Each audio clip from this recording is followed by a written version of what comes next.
Hey everyone, welcome back to Tales from an Addict. Today we're exploring a topic that's close to my heart, the story of addiction. Why it claims so many humans, and why it's often not a simple matter of choice. I want us to understand that addiction is, essentially, a disease of the mind, and in that understanding, there's hope for recovery. At its core, addiction is rooted in the way our brains work. We're naturally wired to chase things that bring us pleasure, like food, love, and achievement. When we experience something pleasurable, our brain releases dopamine, a powerful chemical that makes us feel good. However, substances and certain behaviors can flood our brain with dopamine, overriding natural rewards and altering our wiring over time. For many of us, life can be overwhelming. Stress, trauma, or even just the monotony of our daily lives. In these times, turning to substances or behaviors that promise relief isn't so much a choice as it is a desperate escape. It's a survival mechanism gone awry, where our brains latch onto any easy way to feel better, even if just temporarily. Once that hijack occurs, the brain's reward system is permanently altered. Imagine a circuit that's rewired to constantly seek out that surge of dopamine. Over time, not only does your brain crave that feeling more aggressively, but even the absence of the substance triggers intense cravings and withdrawal symptoms. Moreover, our environment plays a significant role. Imagine trying to escape a maze that's been built by every stressor and reminder in your daily life. The familiar triggers in your home, work, or even social circles can pull you back into old patterns. It's like facing a tidal wave of memories and sensations that are just too powerful to ignore. This is why recovery isn't simply about willpower, it's about fundamentally healing the damaged circuits in your brain. When we label addiction as a disease of the mind, we shift the conversation from blame to understanding. It's not a moral failing or a lack of willpower. It's a condition that changes the brain's chemistry and structure.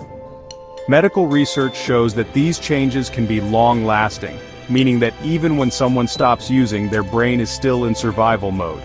Recognizing addiction this way invites more compassion.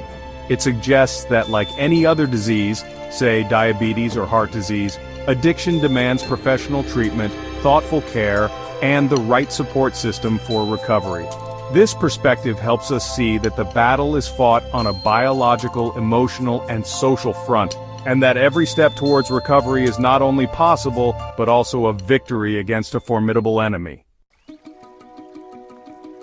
While the path out of addiction is undeniably challenging, it's also filled with hope.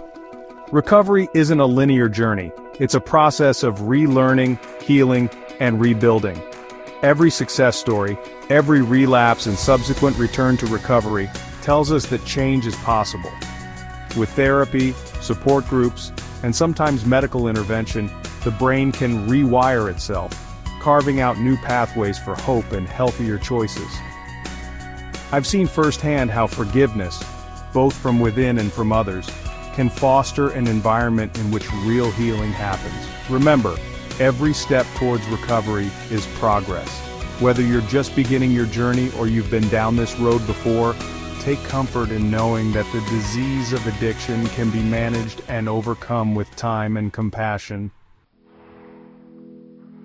To wrap up, it's important to recognize that falling into addiction doesn't mark you as weak or flawed.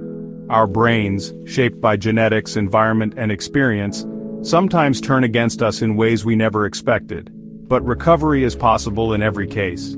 Recognizing addiction as a disease opens the door to pursuing effective treatment and fostering a community of support and compassion. Thank you for watching today's episode. If you have personal experiences or thoughts about addiction and recovery, please share them in the comments below.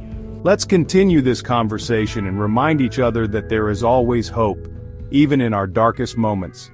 Stay strong, stay hopeful, and remember, you're not alone in this journey. If you or someone you know is struggling with addiction, please consider reaching out to local support groups or professional help. I'm placing some trusted resource links in the description below for your convenience. Until next time, keep fighting the good fight and know that every new day is a new opportunity for healing.